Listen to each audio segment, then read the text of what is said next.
Kadang-kadang atasan kita datang dan langsung bilang sama kita, ayo dong guys, berpikir out of the box gitu loh. Jangan mikirin cuman gitu-gitu aja. Oh siap bos. Walaupun dalam hati kita mikir, gimana caranya ya berpikir out of the box itu? Yuk kita bedah gimana caranya.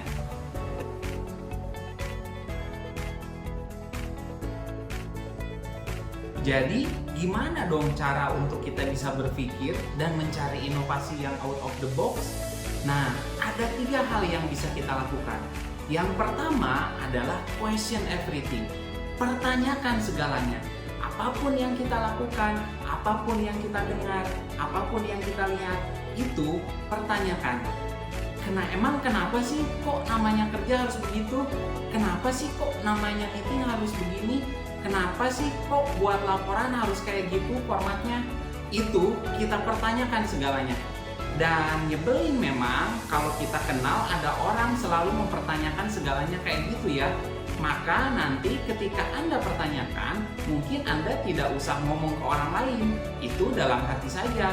Tapi intinya ada sebuah upaya bagi Anda untuk mencoba melihat segala sesuatu dari peluang yang baru yang berbeda dibandingkan apa yang Anda lihat, Anda dengar, Anda jalankan pada saat itu. Nah, itu berarti Anda sedang out of the box. Kenapa? Karena yang biasa Anda lakukan, yang biasa Anda lihat, Anda dengar, Anda jalankan, itu adalah kotak yang sekarang justru ingin kita tembus. Nah, maka pertanyakan kotak itu, kenapa nggak begini, kenapa nggak begitu, yang ada di luar kotak tadi.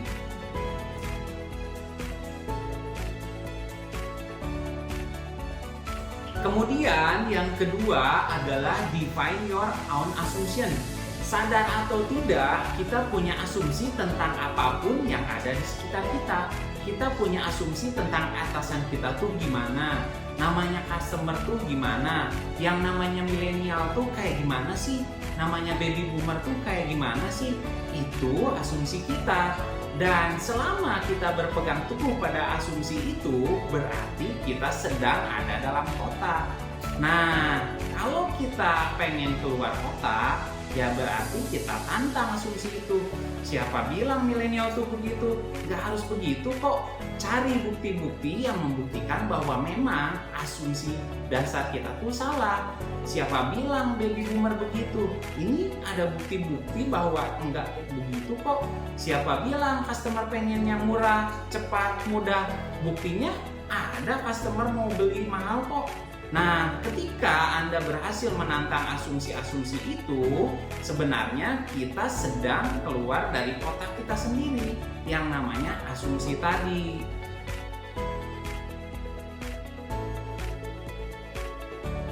Dan yang ketiga adalah embrace the impossible.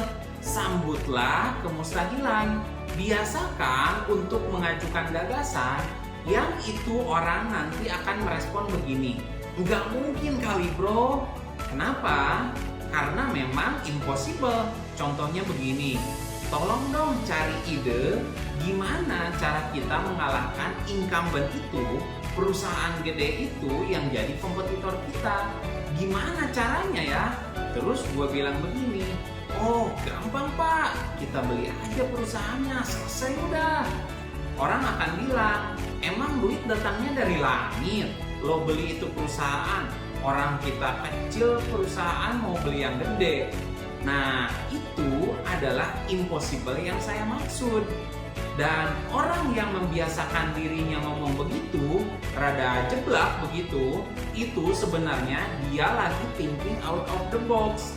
Kalau misalnya jawabannya, oh pak, kita harus perkuat pak strategi marketing kita harus perkuat SEO kita pak, tim sales kita harus ditambah pak, kita harus begini. Itu semuanya pemikiran within the box. Mikir yang tadi itu, yang liar, yang aneh, yang gak mungkin, itulah yang di luar kotak kan. Nah, mungkin Anda bertanya, loh kalau kayak gitu gak ada yang bisa dipakai pak untuk diwujudkan di perusahaan. Loh memang, thinking out of the box itu bukan goal-nya, bukan outcome yang kita pengen dapat, bukan. Itu sebuah proses, sebuah jalan. Kita harus keluar dulu dari kotak supaya apa? Supaya kita bisa lihat peluang itu lebih banyak. Kita bisa eksplorasi alternatif lebih luas, tidak sempit di dalam kotak itu saja. Ada semesta yang banyak bisa kita eksplor, dan gak semua yang ada di situ itu bisa kepake juga. Kenapa? Karena pada akhirnya kita harus eksekusinya di dalam kotak yang namanya korporasi, yang namanya aturan, yang namanya hukum, yang namanya sumber daya yang terbatas, iya kan? Nah, tapi kalau kita udah keluar dulu dari kotak, eksplorasi semua alternatif, kemungkinan, cara-cara, akhirnya kita bisa dapetin tuh beberapa yang bagus, yang brilian, kita simplifikasi, kita adjust supaya muat ke dalam kotak perusahaan kita. Dan ketika itu kita masukkan ke dalam kotak perusahaan itu akan jadi ide yang super brilian karena nggak kepikiran sebelumnya, dan itu yang jadi revolusi nantinya. Ya, eksekusinya tetap di dalam kotaknya, tapi idenya di luar kotak. Itulah dia gimana caranya kita bisa berpikir out of the box dan bisa punya inovasi yang juga out of the box. Semoga bermanfaat.